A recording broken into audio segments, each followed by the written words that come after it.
बांधे ये चले के बड़ा के बाबू फोन करी। ठीक बा फोन करो तनी।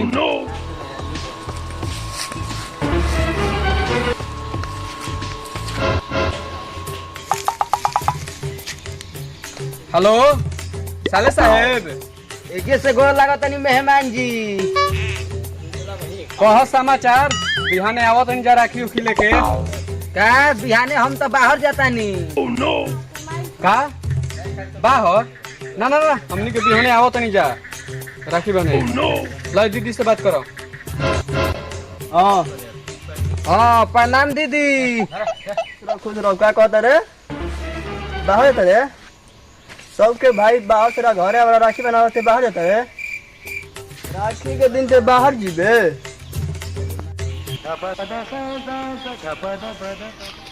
दीदी का है अइबे हमार टिकट कर सब बन गुल बा। अगला साल आके राखी बांध दी है। ना नहीं के जाए के राखी बनवा लिए तब जइए। और सुबह आवे के बेटे। ठीक बा तैयार। अरे बाप अब ते को ये बकरिए बा चल।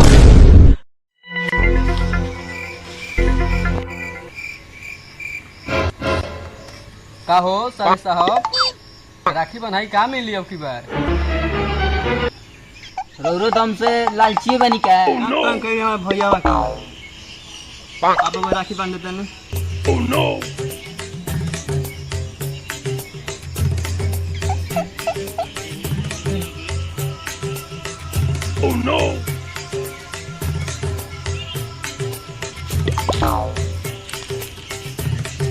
साले साली राखी बनोई बता देबा ना।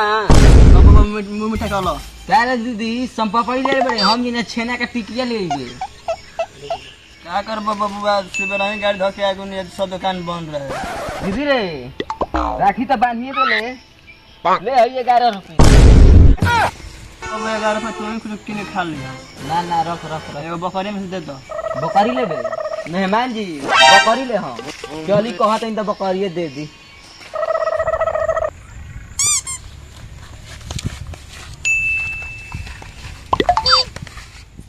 साले साहब भाई बोकावा का कर हमारे का बकरिए दे दी।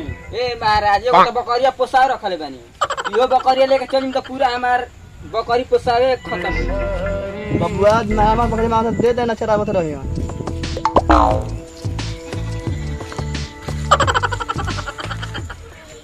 चलो 1000 के तो धंधा भइल ले जाके इनका के होने बेच दियाई।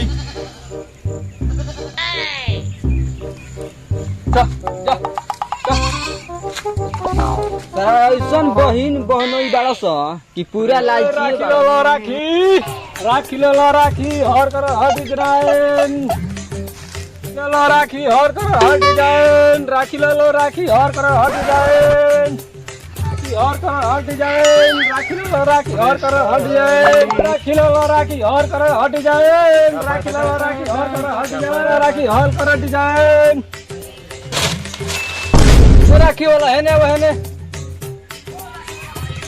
राखी वाली भाई है ना वो राखी ले बा बोलो भाई राखी ले बा कैसे बा 10 रुपए बा दिखावा तो क्या शेयर के देखा तोरा कोई बोले बा ले मतलब देखा नहीं सब ले ले 10 रुपए बा एगो बताओ तो ऐसे दाम 10 रुपए एगो बा 5 किलो कोई दो ना का है ले जा अपन 10 पैसा कम ना झोरा झाट ना कम ग्राहक तो ऐसे बात करबे तो रोज ठोकर से मार खे देला अपन लेक बताला ना तो हटा हमारे राखी वाला रोज एने में मियाँ जालो पिछले बकियाई जाइला तू हमारा चुतिया बना तो हम गांव घर के चुतिया बनाई तो मर 10 रुपए बहाना मार चल हटो बो ओए राखी लो राखी और करो हट जाए राखी लो राखी और करो हट जाए राखी लो राखी और करो हट जाए ओए राखी लो राखी और करो हट जाए राखी लो राखी और करो हट जाए ए राखू ले है ना वो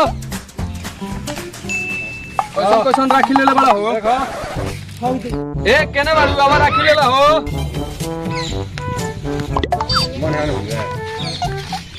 राखी देख के बढ़िया किन ले हम तो लकावा तनी राखी 10 रुपया ढेर महंगा बा कम ना करो 50 पैसा कम कर दे 10 रुपया में 50 पैसा कम कर तनी ओकर बस 9 तो में कोई कम ना करो एक बताला ना तो हटा हम जाई टाइम का है पास करत हो अरे रुकी रुकी तार माई हमर गोतनी लागल रे। चलो तो बात है ना कम कर 9 रुपया से कम ना होई। अरे अभी तो हर राखी ना ले लो एगो राखी लेबे में ई काम लगा देलु देरी लगाओ तो त ना ल एगो राखी लेबे के बा ल कौन पसंद ल ली कौन दे दा हो कर पे 10 रुपया ए मत 9 रुपया में टोटल 10 रुपया कहे लगल धर चल धर बा नो चला मांगा लगे राखी 10 रुपया वाला। तू राखी के मोहत जाना तड़ो ओए राखी ला राखी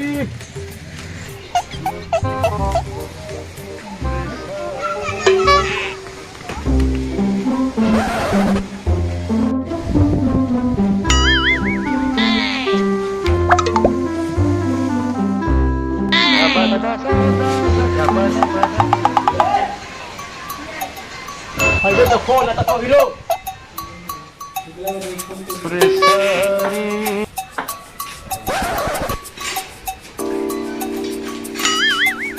अरे प्रणाम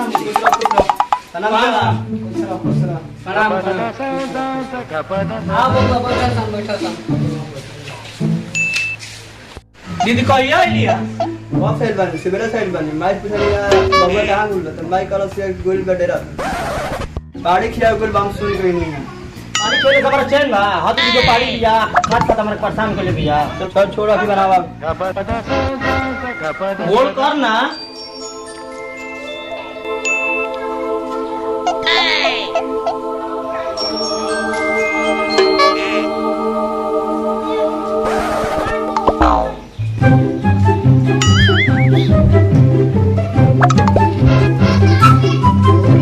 ये अमरूद भी है बारे ये तो पसंद तो ओ बड़ी मीठी बा बड़ा फेर पे कनु हो पिछले बार खुरमा ले रहे अब की अमरूद ले गया राखी बनवा दे लो राखी बनाई कुछ दीदिया के दे लो पछला छाड़ देलो भैंसिया अब के बड़ी यार काई त फिर यार तो आयो तो गाल दूर से आई बना के कुछ देबे ना क्या कोई भैया कुछ देना नहीं जो बढ़िया बा एगो बा ले ले जो चलो जी बोलिए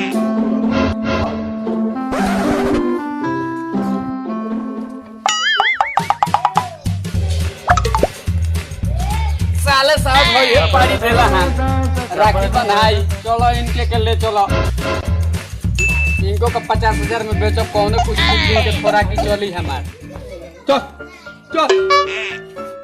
सब तो जानते बा कि हम बड़ बहनोई होई आज जानते बा लोग जब है ना तो कुछ ना कुछ लेके जाई चलो आज पढ़िए मिलो करे के ले चल जाओ चल